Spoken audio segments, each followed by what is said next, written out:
हाय दोस्तों, मैं एडवोकेट के सुनिए।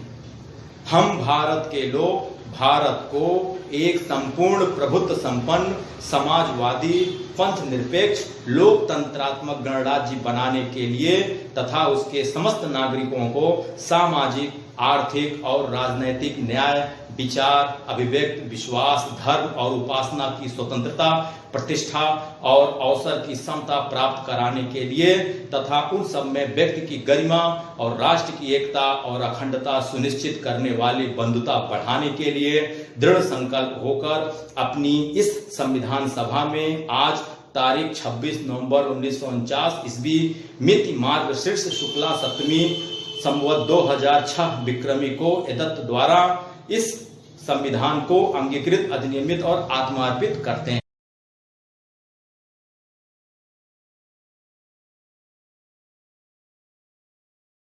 हाय दोस्तों, मैं एडवोकेट के। दोस्तों, मैं आपको भारत का संविधान बताऊंगा, भारत का नियम बताऊंगा, आईपीसी बताऊंगा, सीआरपीसी बताऊंगा, एविडेंस बताऊंगा, भारत का नियम बताऊंगा। प्लीज इसे आप लोग देखिएगा और समझने की कोशिश करिएगा। सबसे पहले संविधान का उद्देश्य क्या था, मैं आपको बताना चाहता हूँ। संविधान का उद्देश्य का मैं आपको बताना चाहता हूँ। हम भारत के लोग भारत को एक संपूर्ण प्रभुत्व संपन्न समाजवादी पंथ निरपेक्ष लोकतंत्रात्मक गणराज्य बनाने के लिए तथा उसके समस्त नागरिकों को सामाजिक, आर्थिक, राजनैतिक न्याय, विचार, अभिव्यक्ति, विश्वास, धर्म और उपासना की स्वतंत्रता, प्रतिष्ठा और अवसर की समता प्राप्त कराने के लिए तथा उन सब में व्यक्ति की गरिमा और राष्ट्र की एकता और अखंडता सुनिश्चित करने वाली बंधुता बढ़ाने के लिए दृढ़ संकल्प होकर अपनी इस संविधान सभा में आज 26 नवंबर 1949 ईस्वी मिति मार्गशीर्ष शुक्ला सप्तमी संवत 2006 विक्रमी को एतत् द्वारा इस संविधान को अंगीकृत, अधिनियमित और आत्मार्पित करते हैं। दोस्तों, ये तो था उद्देश्य का, संविधान की उद्देश्य का। अब मैं आपको संविधान का पूरा डिटेल बताऊंगा कि हमारे भारत के संविधान में क्या क्या है। फिर आईपीसी बताऊंगा, सीआरपीसी बताऊंगा, एविडेंस बताऊंगा। समय समय पे मैं आपको भारत का नियम बताता रहूंगा। प्लीज इसे आप लोग देखिएगा और समझने की कोशिश करिएगा।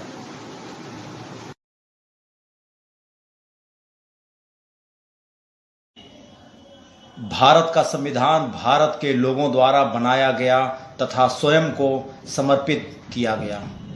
भारत का संविधान संविधान सभा द्वारा 26 नवंबर 1949 को अंगीकार किया गया तथा यह 26 जनवरी 1950 को पूर्ण रूप से लागू किया गया।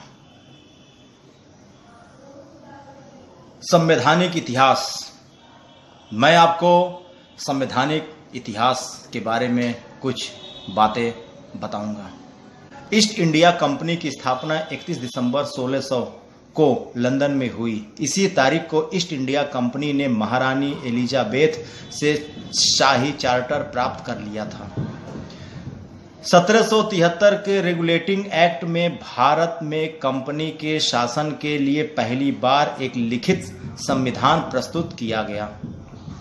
भारत में अंग्रेजी राज के दौरान संविधान निर्माण के प्रथम धुंधले से संकेत 1833 के चार्टर एक्ट में मिलते हैं।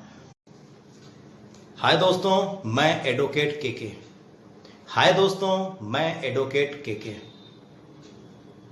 दोस्तों, मैंने अपने पिछले वीडियो में आपको भारतीय संविधान का इंट्रोडक्शन दिया था और आज मैं अपनी इस वीडियो में आपको आईपीसी यानी भारतीय दंड संहिता का इंट्रोडक्शन देना चाहता हूं। आईपीसी यानी इंडियन पेनल कोड, आईपीसी यानी इंडियन पेनल कोड, जिसे हिंदी में भारतीय दंड संहिता कहते हैं और उर्दू में ताज-ए-हिंद हिंद कहते हैं। आईपीसी में कुल मिलाकर 511 धाराएं हैं, 23 चैप्टर यानी 23 अध्याय हैं। 1834 में पहला विधि आयोग बनाया गया था। इसके चेयरपर्सन लॉर्ड मैकाले थे।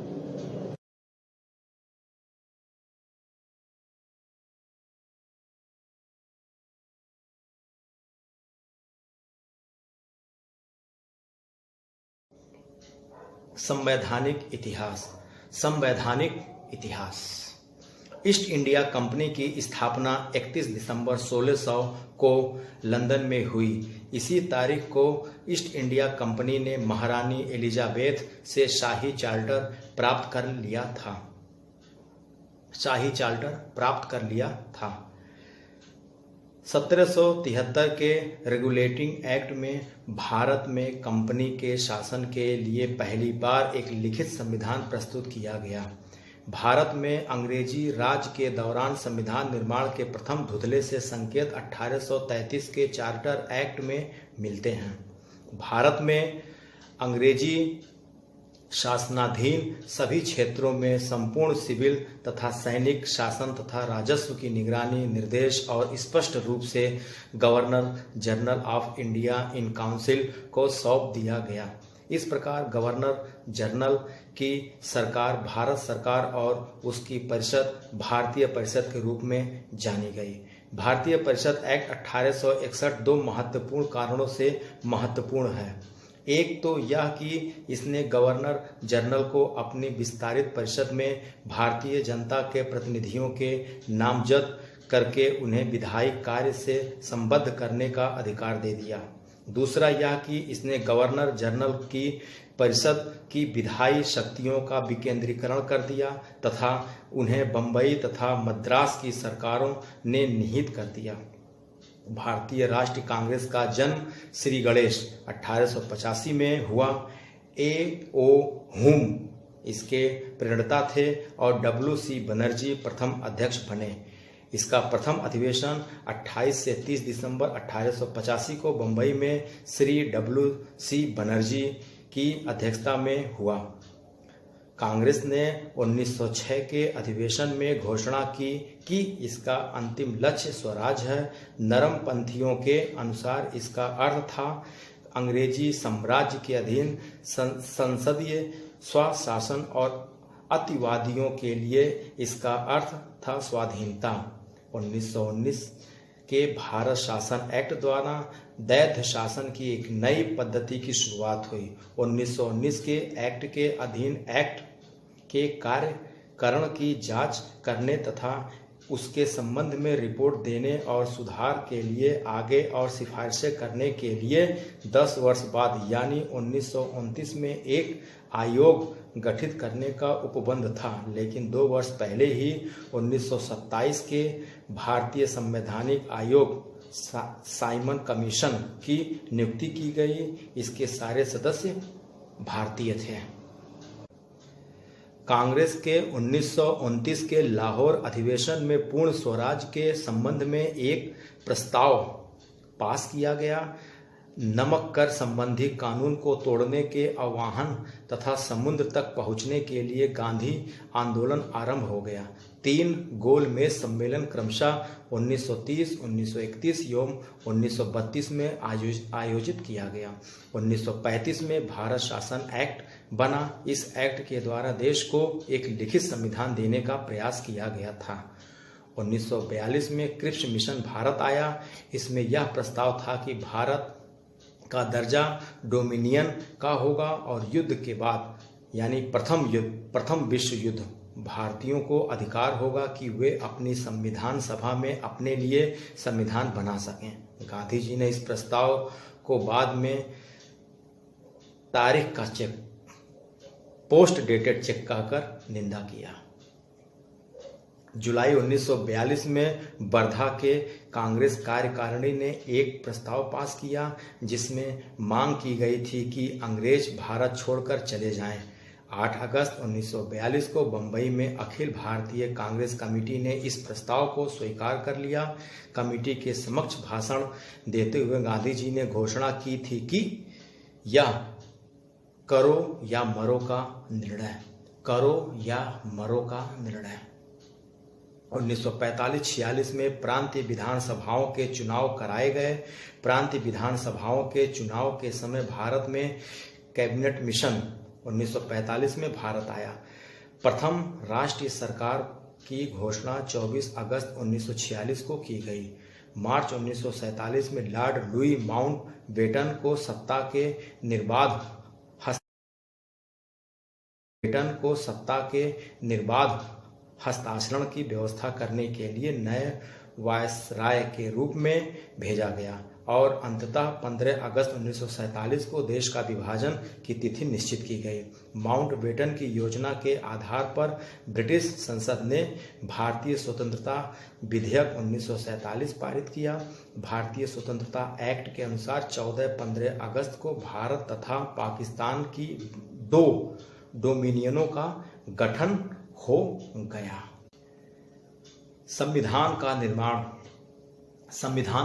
निर्माण समानता प्रभुत्व संपन्न राष्ट्र की संविधान रचना का कार्य जनता के प्रतिनिधि निकाय द्वारा किया जाता है। संविधान पर विचार करने तथा उसे अंगीकार करने के लिए जनता द्वारा चुने गए इस प्रकार के निकाय को संविधान तथा संविधान सभा कहा जा सकता है। संविधान सभा की संकल्पना भारत में सदैव राष्ट्रीय आंदोलन के विकास के साथ जुड़ी रही है। भारत के लोग स्वयं अपने लिए संविधान का निर्माण कर सकें। 1919 के एक्ट के विरोध में अंतर्निहित था, किंतु भारत की संविधान सभा का निश्चित उल्लेख भले ही वह इन शब्दों में या इस नाम विशेष से ना हो, पर पहली बार भारत शासन अधिनियम 1919 के लागू होने के ठीक बाद 1922 में महात्मा गांधी ने संविधान सभा शब्द का प्रयोग किया था। भारत में संविधान सभा का निर्माण कैबिनेट मिशन योजना के अंतर्गत किया गया था। संविधान सभा निकाय का गठन वयस्क मताधिकार के आधार पर चुनाव के द्वारा किया जाना चाहिए था, किंतु ऐसा करने पर नए संविधान के निर्माण में अवांछनीय विलंब हो जाता है। इसलिए हाल ही में निर्वाचित प्रांतीय विधानसभाओं का उपयोग निर्वाचक निकायों के रूप में किया गया। संविधान निर्माण निकाय में प्रांतों का प्रतिनिधित्व जनसंख्या के आधार पर किया गया। मोटे तौर पर 10 लाख लोगों के पीछे एक सदस्य चुना गया। संविधान निर्माण निकाय की सदस्य संख्या 385 निर्धारित की गई थी, जिनमें से 296 प्रतिनिधि ब्रिटिश भारत के गवर्नरों के अधीन 11 प्रांतों से मिल लिए जाने थे तथा 93 प्रतिनिधि भारतीय रियासतों से लिए जाने थे। ब्रिटिश भारत के प्रांतों को आवंटित 296 स्थानों के चुनाव जुलाई अगस्त 1946 तक पूरे कर लिए गए थे। भारत का स्वतंत्रता के पूर्ण भारत का संविधान सभा कैबिनेट मिशन योजना के अधीन थी और वह एक प्रभुसत्ता संपन्न निकाय नहीं थी। 14-15 अगस्त 1947 को देश के विभाजन तथा उसकी स्वतंत्रता के साथ ही भारत की संविधान तथा कैबिनेट मिशन योजना के बंधनों से मुक्त हो गई और एक पूर्णतः प्रभुसत्ता संपन्न निकाय तथा देश में ब्रिटिश संसद के पूर्ण प्राधिकार तथा उसकी सत्ता की पूर्ण उत्तराधिकारी बन गई। संविधान का विधिवत उद्घाटन 9 दिसंबर 1946 को हुआ। डॉक्टर सच्चिदानंद सिन्हा को संविधान सभा का अस्थायी अध्यक्ष चुना गया। 11 दिसंबर 1946 को संविधान सभा के सदस्यों द्वारा डॉक्टर राजेंद्र प्रसाद को संविधान सभा का स्थायी अध्यक्ष चुना गया तथा उन्हीं की अध्यक्षता में संविधान निर्माण की प्रक्रिया आरंभ हुई।